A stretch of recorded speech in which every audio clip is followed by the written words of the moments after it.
Argentina has been stingy with its bondholders for a long time, but it has been far more generous to financial journalists and legal practitioners.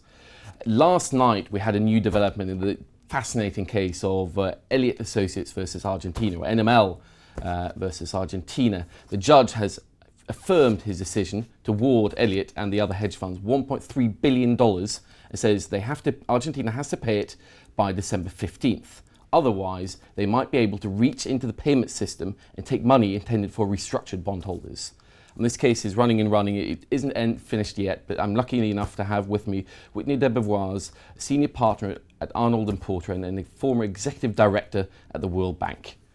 Whitney, thank you so much for being here today. It's a pleasure. I mean, this is fascinating, isn't it? I mean, it's been incredible to watch, and now it looks like we're approaching the end. I mean, if we bring up the first chart here, we have the CDS on Argentinian bonds. This is a 1-year CDS, so we can see, obviously some worries about Argentina. It's Argentina after all, but this huge spike up here after the appeals court made its decision. I mean, do you think this means that Argentina could be on the verge of defaulting?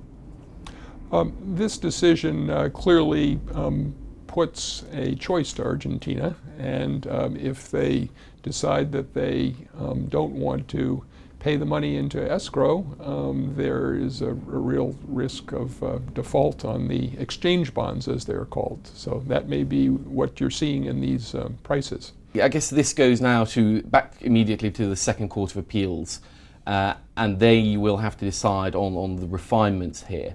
I mean, what do you think is going to be the outcome there? I mean, what's the Second Circuit going to say?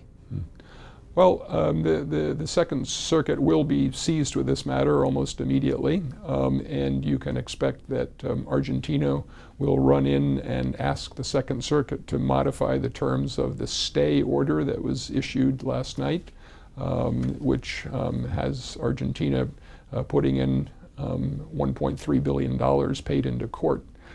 So it remains to be seen where that will go, but we'll be in emergency litigation mode. Yes, I can imagine. Well, it's probably ruined some people's Thanksgiving. I mean, reading this, it's hard not to escape the fact that this could have quite wide ramifications outside of just Argentina. I mean, the interpretation of pari passu was unusual, wasn't it? That's what the parties were arguing about. Obviously, Argentina was claiming that there was an established understanding of the meaning of that clause, and the plaintiffs were saying, no, it's actually not so established, and that's what the Second Circuit decided as well.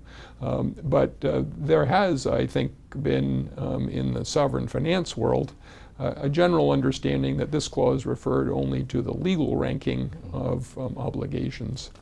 Mm. I mean, obviously there's been pull and tug between creditors and debtors in the sovereign world for some time. Is this, I mean, sovereigns have generally been immune. You can get judgments against them, but collecting money is a whole new ballgame. I mean, is this a chink in the armor for sovereigns? This is a novel approach. We had a preview of this in Belgium a number of years back, and then the law in Belgium was changed to plug that hole. So this, if it survives, will be something that will shift the balance a little bit more toward creditors. We actually have a 100-year history on this, where first you sent gunboats, then in the Hague Convention of 1907 it was no longer considered good form to send gunboats. Then we were in a world of absolute immunity. Then we had commercial exceptions, but that was only for access to court, not necessarily access to assets. And so now the pendulum is swinging a little more. Well, Whitney, thank you so much for being here with us today. Thank you very much. It's been a pleasure. Well, Argentina does not like the vulture funds, but it probably prefers to deal with them more than the gunboats. This case could still go up all the way to the Supreme Court in the US. It'll be interesting to see what this story holds in the future.